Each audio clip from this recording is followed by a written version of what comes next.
Alors ici, j'ai représenté un dipôle quelconque, la tension UAB, entre ces bornes et le courant I qui le traverse. Ici, cette représentation, c'est une représentation en convention récepteur. U et I sont opposés.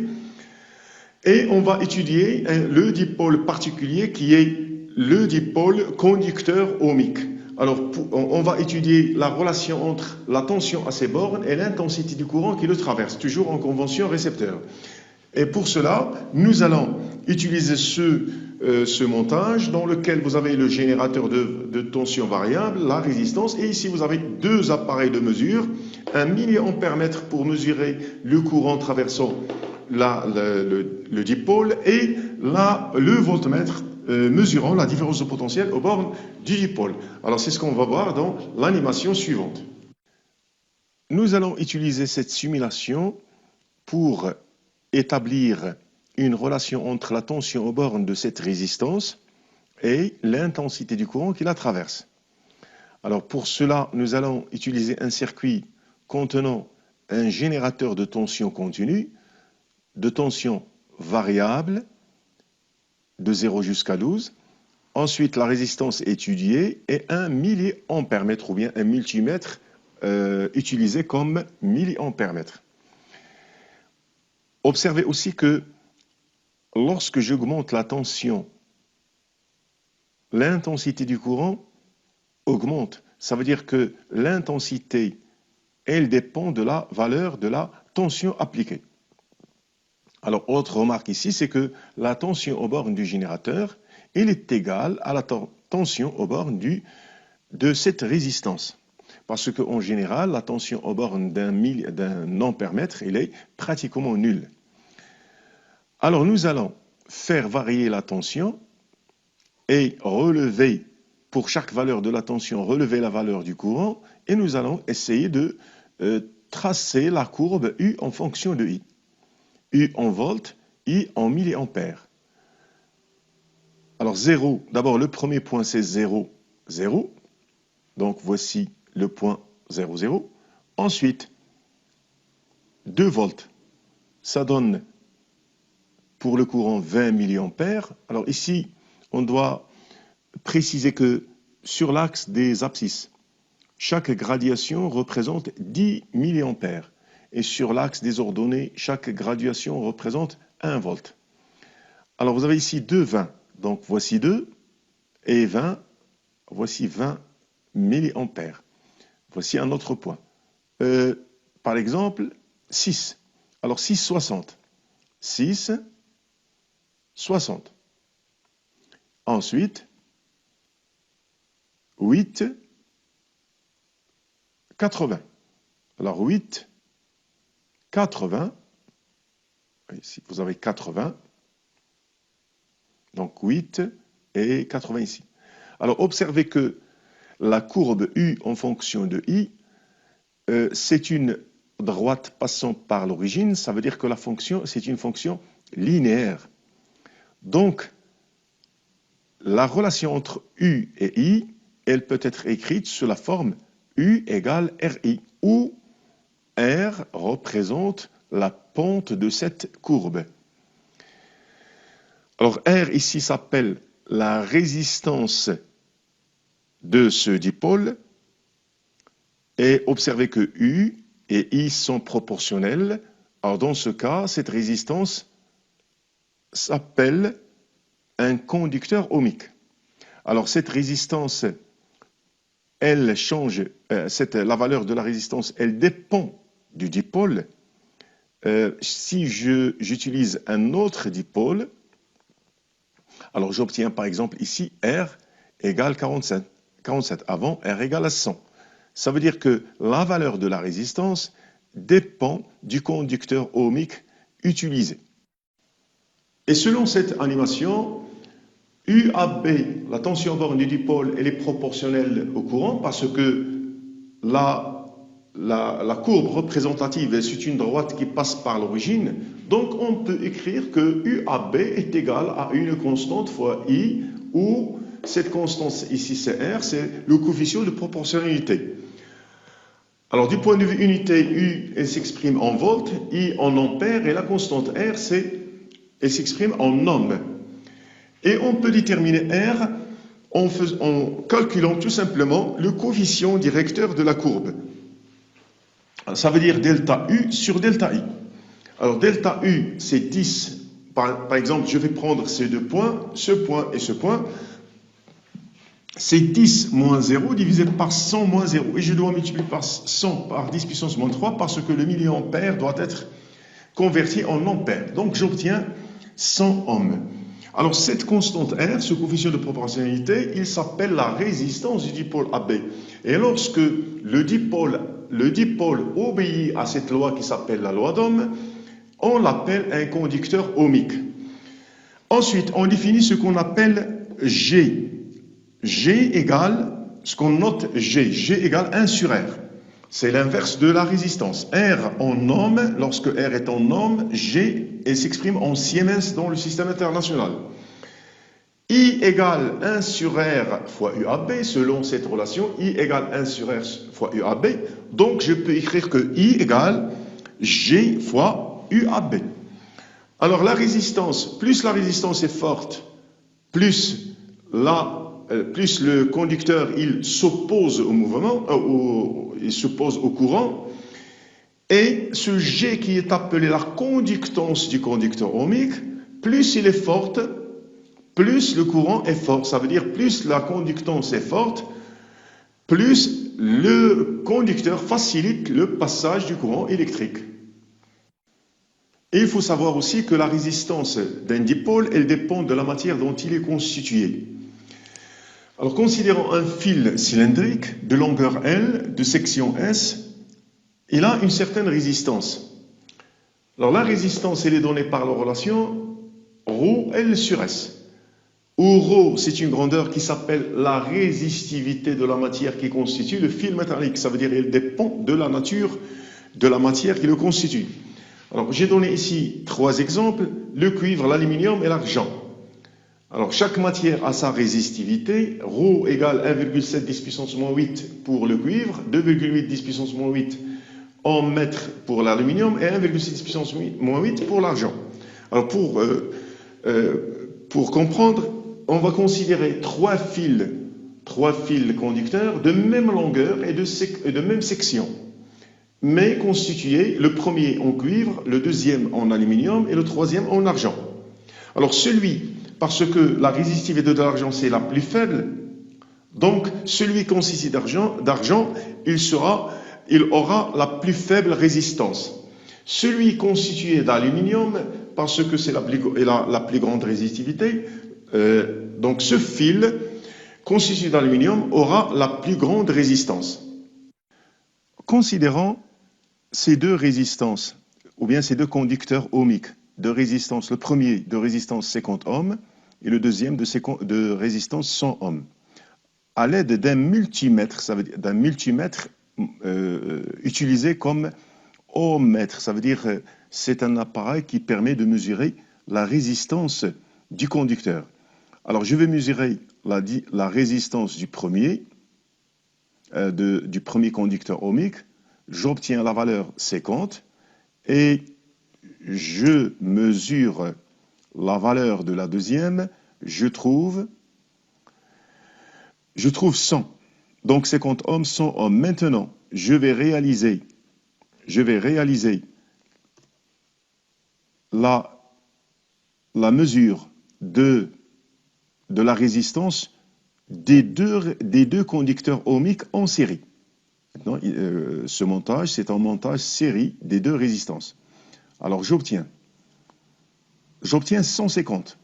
Alors, observez que la première 50, la deuxième 100, la résistance, ce qu'on appelle la résistance équivalente, ça veut dire la résistance du conducteur ohmique équivalent à ces deux conducteurs ohmiques, c'est 150. Alors, je peux écrire R1 égale 50, R2 égale 100 ohms, les deux résistances. Lorsque le montage est en série, la résistance équivalente, c'est 150, et R1 plus R2, c'est 150. Donc, je peux conclure que R équivalent la résistance du dipôle équivalent, c'est la somme des deux résistances. Ensuite, je vais maintenant passer au même système, mais en parallèle. Alors, vous avez ici les deux mêmes résistances. Je vais déterminer la résistance du dipôle équivalent lorsqu'ils sont branchés en parallèle. Alors, vous avez maintenant R1 et les en parallèle à R2. Voici les deux bornes du dipôle équivalent. Alors, je vais mesurer la résistance équivalente. Alors, je trouve 33,33. Ça veut dire que, alors j'ai, pour le montage en parallèle, 1 sur R équivalent, c'est 1 sur 33,33, ça veut dire 0,03 ohms. Pardon, ici c'est ohm moins 1. Et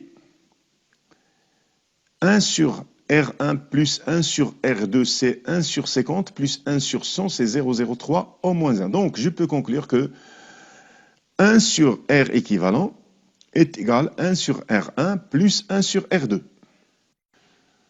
Ensuite, nous allons chercher à établir théoriquement la relation qui donne la résistance équivalente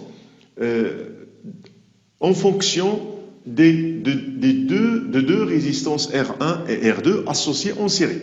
Alors, considérons ces deux résistances, R1 et R2, ce sont deux conducteurs ohmiques. Ils peuvent être remplacés par un seul conducteur ohmique de résistance R équivalente. Alors d'abord, on va travailler en convention récepteur. Ça veut dire que le courant, il est opposé aux tensions. Alors le courant ici, puisque ces deux sont placés en série, le courant, il est le même qui circule dans les deux. Ils sont traversés par le même courant. Et vous avez ici la tension aux bornes de R1 sur UAC, de R2 sur UCB, aux bornes de l'ensemble, c'est UAB. I, le courant traversant le dipôle équivalent, UAB, la tension aux bornes du dipôle équivalent. Alors, écrivons la loi d'Ohm pour chacun de ces dipôles. UAC, ça veut dire aux bornes de la résistance R1, c'est R1 fois I. UCB, c'est R2 fois I. UAB pour le dipôle équivalent, c'est R équivalent fois I. Alors, selon la loi d'additivité des tensions, qu'on a vu au cours du chapitre de l'un des chapitres précédents, UAB égale UAC plus UCB. UAB est égal UAC plus UCB.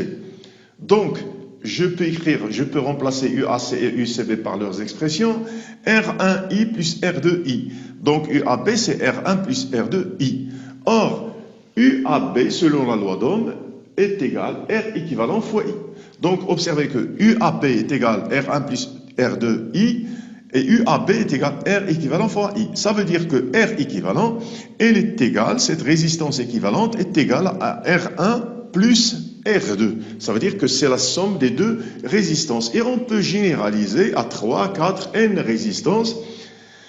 Et ça veut dire que dans le cas général, je peux écrire que la résistance équivalente d'un ensemble N2 de dipôles ohmiques, c'est la somme des résistances.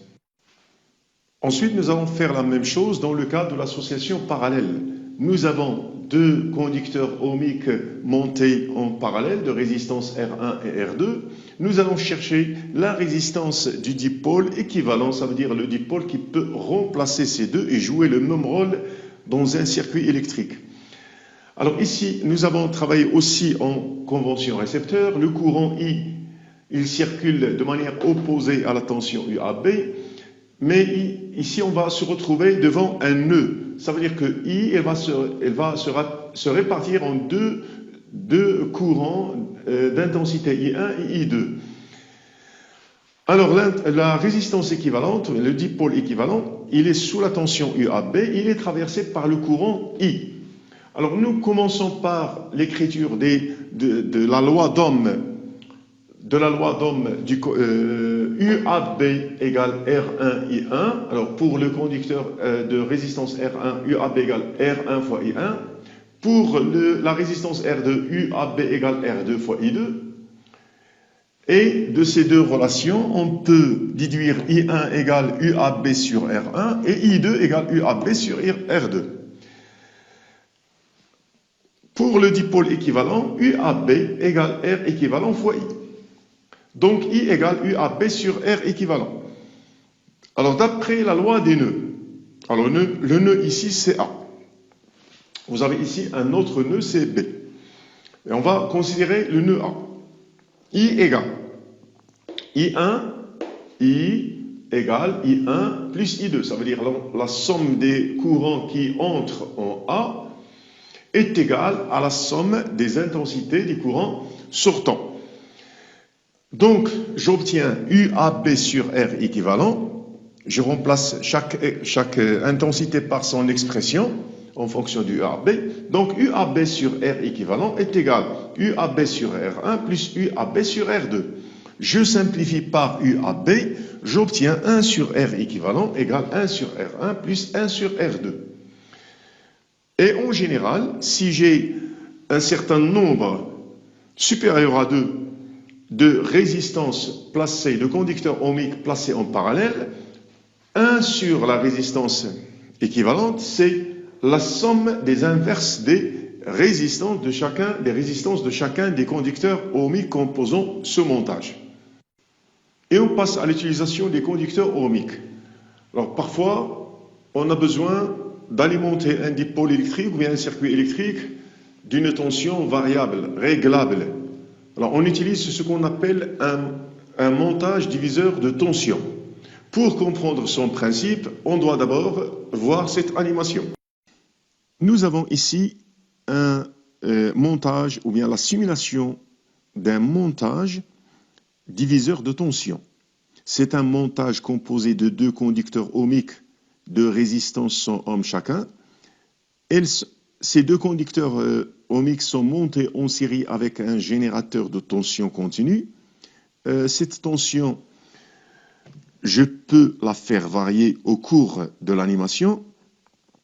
Alors ici, vous avez la tension UAB, ça veut dire aux bornes des deux résistances placées en série, de ce point jusqu'à ce point. Elle est égale à la tension aux bornes du générateur. Ça veut dire la tension aux bornes de ce conducteur ohmique, elle est mesurée par ce multimètre monté en voltmètre, utilisé en voltmètre. Et donc, je vais avoir UCB et UAB et je vais remplir le tableau. Alors, commençons par 2 volts comme tension du générateur. Alors, la tension UCB, alors UAB égale 2 volts, UCB égale 1 volt. Donc, 2 volts, ici vous avez 1 volt. Et le rapport, c'est 0,5. Ensuite, 4 volts. 4 volts, ça donne comme UCB 2 volts. Donc, 4, 2, le rapport, c'est 0,5. Ensuite, 8, UCB, c'est 4, et le rapport, c'est 0,5. Ensuite, 12, UCB, c'est 6, donc 6. Alors le rapport, c'est 0,5. Alors observons que les deux tensions varient, mais le rapport reste constant, il est égal à 0,5. Observons que le rapport UCB sur UAB est égal à 0,5 et si on le compare au rapport R2 sur R1 plus R2 égale à 100 divisé par 100 plus 100, ça veut dire 200, c'est 0,5. Ça veut dire que UCB sur UAB égale R2 sur R1 plus R2. Lorsqu'on fait varier la tension, ce rapport reste le même. Même si on fait varier les résistances, ici, par exemple, j'utilise 25 et 75 au lieu de 100. Et la tension 12 volts. Alors, observez que j'obtiens la tension aux bornes de cette résistance, ça veut dire UCB égale 3 volts. Donc, je peux aussi vérifier cette relation entre les tensions et les résistances. UCB sur UAB, c'est 3 sur 12, c'est 0,25. Et R2 sur R1 plus R2, c'est 25 sur 100, c'est 0,25. Donc, on vérifie toujours la relation UCB sur UAB est égale R2 sur R1 plus R2. Et c'est ce qu'on va démontrer à l'aide de la loi d'Ohm dans la partie qui suit. Et on va essayer d'établir cette relation à l'aide de la loi d'Ohm. Alors voici le circuit déjà utilisé au cours de l'animation. C'est un circuit comportant deux conducteurs ohmiques de résistance R1 et R2. Il est alimenté d'un générateur de tension continue, UAB. On cherche à exprimer la tension UCB aux bornes de la résistance R2. On travaille en convention récepteur I est opposé aux tensions. Alors on applique la loi d'Ohm tout simplement. UAB, c'est la tension aux bornes entre les bornes A et B. Et entre les bornes A et B, il y a deux conducteurs montés en série. Donc leur résistance équivalente, c'est la résistance, c'est la somme de ces deux résistances. Donc j'obtiens UAB égale R équivalent fois I, ça veut dire R1 plus R2 fois I. Ensuite, UCB est égal à R2 fois I. Si je divise membre à membre, j'obtiens UCB divisé par UAB est égal à R2 sur R1 plus R2 en simplifiant par I. Donc j'obtiens UCB est égal à UAB fois un terme R2 sur R1 plus R2. Alors observez ce terme. Si R1 égale 0, j'obtiens R2 sur R1, ça veut dire que UCB est égal à UAB. Si R2 égale 0, j'obtiens UCB égale UAB fois 0, ça veut dire 0. Si R1 et R2 sont toutes différentes de 0, c'est le cas général, R2, c'est un terme qui est inférieur à R1 plus R2, donc R2 sur R1 plus R2, elle est inférieure à 1. Ce coefficient, il est inférieur à 1. Donc, UCB, elle sera UAB fois un terme inférieur à 1, ça veut dire qu'elle sera inférieure à UAB. Donc, en général, UCB, c'est une tension qui varie de 0 jusqu'à UAB, selon les valeurs de R1 et R2. Ça veut dire que ce circuit, il me permet d'obtenir une tension UCB qui est une partie de UAB, une fraction du UAB. Donc, je l'appelle un montage diviseur de tension. Et on peut se poser la question suivante. Si on cherche à obtenir une tension UCB réglable avec un générateur de tension stabilisé, continu, alors on peut penser à utiliser, au lieu de deux résistances séparées, R1 et R2, on va utiliser un seul conducteur ohmique de résistance R égale R1 plus R2, mais avec trois bornes. Une première borne, une deuxième aux bornes desquelles on branche le générateur de tension continue, et une troisième borne auquel on branche un curseur. Et ce curseur, il doit être mobile. Alors lorsque je déplace le curseur, je fais varier la résistance des deux parties, parce que le curseur, il divise le conducteur ohmique en deux parties. En le déplaçant, il fait varier la résistance de chacune des parties, donc il fait varier ce facteur R2 sur R1 plus R2. Donc on obtient une tension UCB qui peut être réglable tout simplement en déplaçant le curseur. Cette tension UCB aux bornes de ce conducteur ohmique. Alors, ce montage s'appelle un montage potentiométrique. C'est un montage qui nous permet d'avoir une tension réglable. Et c'est à base de ce montage que repose le principe de ce qu'on appelle un rhéostat. Alors, un rhéostat, il repose sur ce principe. C'est un conducteur ohmique à trois bornes, première, une deuxième et une troisième. La voici. La troisième constitue le curseur. Alors, en déplaçant le curseur, on fait varier la tension aux bornes entre les deux bornes, curseur et et c'est celle-ci. Et on peut faire changer, on peut faire varier l'intensité du courant dans le circuit.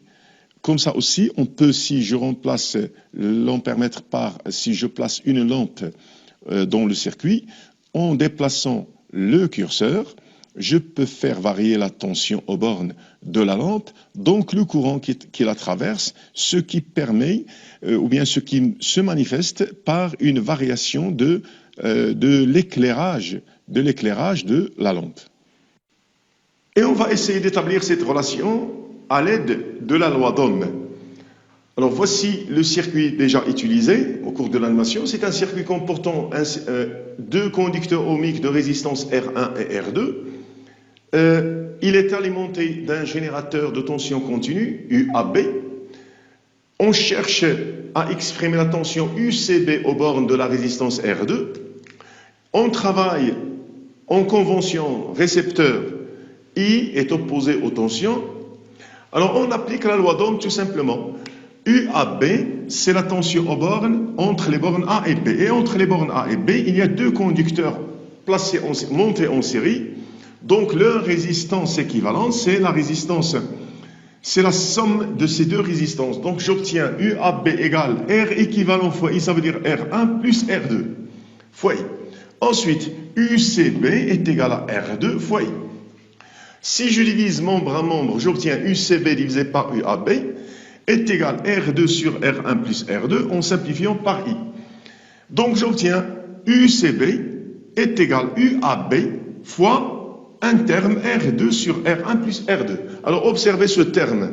Si R1 égale 0, j'obtiens R2 sur R1, ça veut dire que UCB est égal à UAB. Si R2 égale 0, j'obtiens UCB égale UAB fois 0, ça veut dire 0. Si R1 et R2 sont toutes différentes de 0, c'est le cas général, R2, c'est un terme qui est inférieur à R1 plus R2, donc R2 sur R1 plus R2, elle est inférieure à 1. Ce coefficient, il est inférieur à 1. Donc, UCB, elle sera UAB fois un terme inférieur à 1, ça veut dire qu'elle sera inférieure à UAB. Donc, en général, UCB, c'est une tension qui varie de 0 jusqu'à UAB, selon les valeurs de R1 et R2. Ça veut dire que ce circuit, il me permet d'obtenir une tension UCB qui est une partie de UAB, une fraction du UAB. Donc, je l'appelle un montage diviseur de tension.